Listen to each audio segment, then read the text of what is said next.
Okay, welcome to this playlist where we're going to be looking to restore this latest collection of book fragments. Les Peaux du Trésorier Edmund Anderson, Chevalier, Nagadere, Senior, Chief Justice, Del Common Bank. This is a book in multiple languages, as we'll see. There's a lot of French, a lot of English, and a lot of Latin, actually, in this book. And it's probably worth just actually opening this just to have a look at some examples.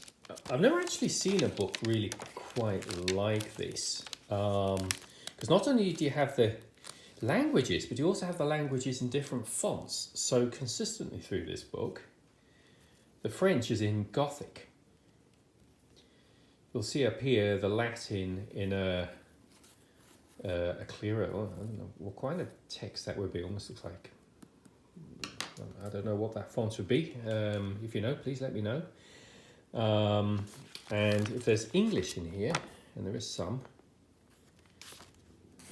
it's in a different font again. I can't immediately find some examples.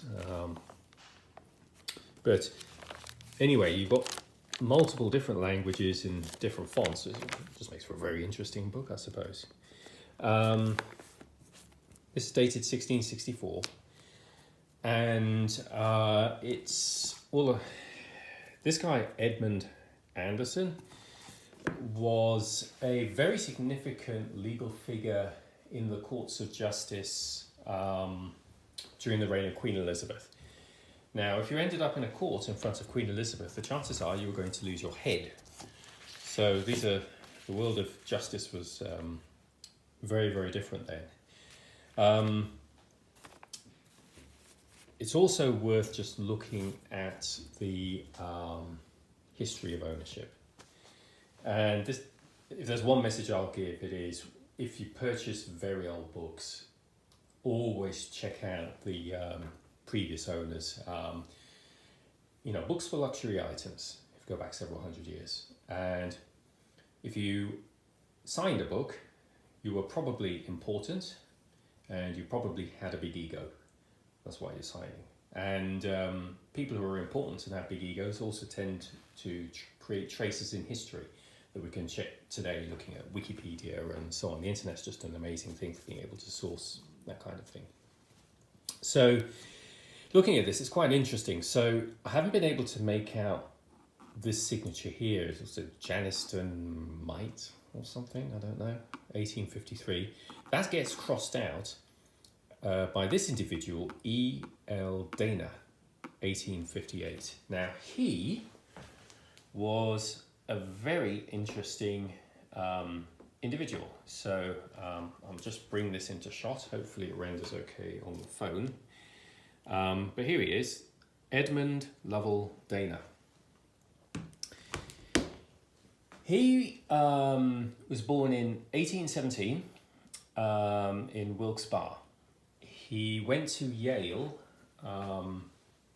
and graduated there in 1838 and became a lawyer, which explains an enormous amount about why he would have had an interest in this book, because this is a legal book.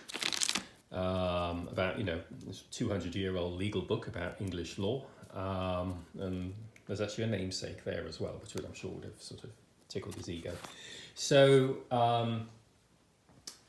Dana, he became a lawyer and then he became a judge. And it's actually unclear, when I checked the Wikipedia, they don't actually describe what year he became a judge. But, it could well have been around this time, 1858. That would actually make a great deal of sense, being sort of 20 years after graduating from university. That would be a sensible timeline. So, who knows? Maybe this was even a present to him or some kind of gift congratulating him on becoming a judge. Anyway, his life was about to change. He, in October 1862, he became a colonel in the Union Army, and he took charge of the 143rd Pennsylvania Infantry Regiment that was constituted at that time in 1862 rather. And he had a very distinguished soldiering career. He participated in the first sort of engagements at McPherson Farm, which was the first day of the Battle of Gettysburg, and several other major engagements as well. He was actually, let's have a look here. He was wounded at the Battle of the Wilderness, or in the Wilderness Campaign, and captured.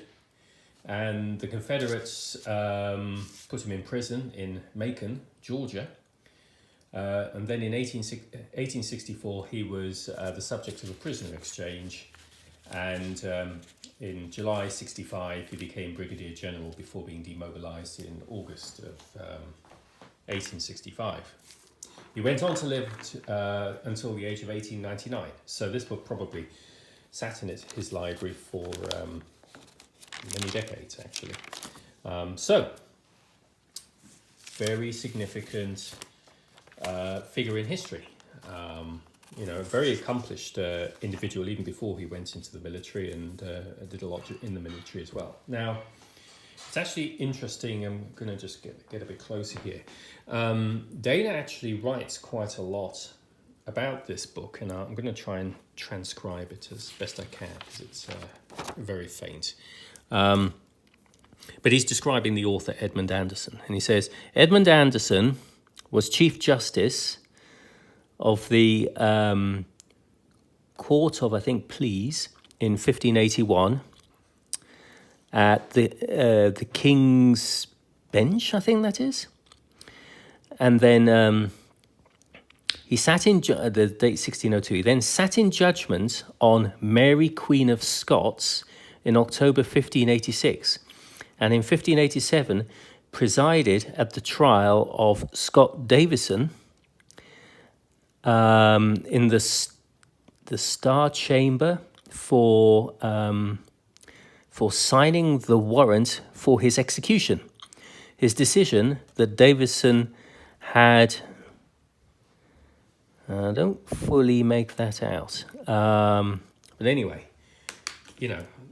interesting that E.L. Dana put a lot of effort into actually describing the history of this book. So yeah, this book contains some very significant legal actions of Elizabeth's time, including the doing in of Mary Queen of Scots. So one can understand why this book probably was a prized possession of Edmund Dana. Okay, what's the condition of this book? Well, the boards are off. We've got some very old, very degraded calf, as we can see. The corners are really bumped up quite badly. We have a problem here in that we're not going to want to sort of put a great big piece of end paper over this, because these signatures are actually really interesting. And just to make things really frustrating, this paste down here was actually put over a couple of book plates that by definition must predate 1853. So there's probably a whole bunch of history buried under here that we can probably never get to. That's a shame. But anyway, as we look in, the text block is in at least two pieces, if not more. We've got a lot of brittleness going on. If you just look at that very closely, you can see these pages are very, fragile and loose there. Plenty of loose pages at the beginning. These sort of raised bands are really not offering a great deal of strength at all. Obviously, they've failed with the boards and they've failed in the middle. So overall, a lot of loose pages at the back here, just two complete gatherings sort of loose there. So overall, this is a very sorrowful looking book in its current state. But we've been here before. Previous playlist on Granville Sharp's little book. This was in a very, it's only a quarter the size, but it was in a very similar state in terms of the text block is broken up into many pieces, lots of loose pages and gatherings, lots of fragility with the paper and so on and so forth. But we were able to put this book back together. We have some problems with this book. Lacked problems that we have here, in particular the signatures here in the front cover, but nevertheless, you know, we've been able to rescue text blocks that are in that sort of state before and you know, result in a nice little book that results. So we've got the, you know, the skills and methods to be able to put this book back together again. In terms of how it might look, done another playlist, of course, on this guy, which is Jansen's 1661 book that we spent a lot of time putting a nice sort of quarter leather on here. So we did all this, we put some beautiful marble paper on and did these nice corners and so on. So that, I think, offers a good model for where we might want to get to. Now, the problem we're going to face is, if you look at that playlist, you'll recall that the piece of leather I use, which I've recycled from a set of other bindings that I've got, only just was sufficient to actually for this length. And this book is about 1.5 inches, I would say, shorter than the book that we want to bind here. So I don't have this nice sort of 18th century leather calf that would actually work on here. So we're going to have to use some different leather solutions, and I've got some thoughts on that and some different sort of scraps of leather that we might be able to use, but we'll come to that in due course. But before we get there, we need to think about how we rebuild this text block.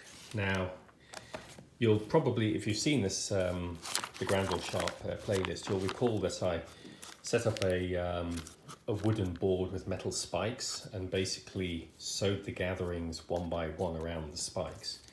That proved to be a brutal and very inefficient method. And the big learning from that was, instead what we want to do is to actually create a little loom where we're actually sewing the gatherings directly onto the twine that we'll then use to attach the boards. So that's going to be the method we use. So, you know, a lot of work to do. This text block's going to have to be split up into its gatherings. There are quite a few loose pages that we'll need to bring back together. And then, you know, there's going to be probably several days worth of just careful sewing and reconstruction just to get to the point of having a text block that we can use as the basis of a restoration. But it's going to be using the methods that we've used before, and those have been successful. So this book does have a bright future, but there's a lot of work to do.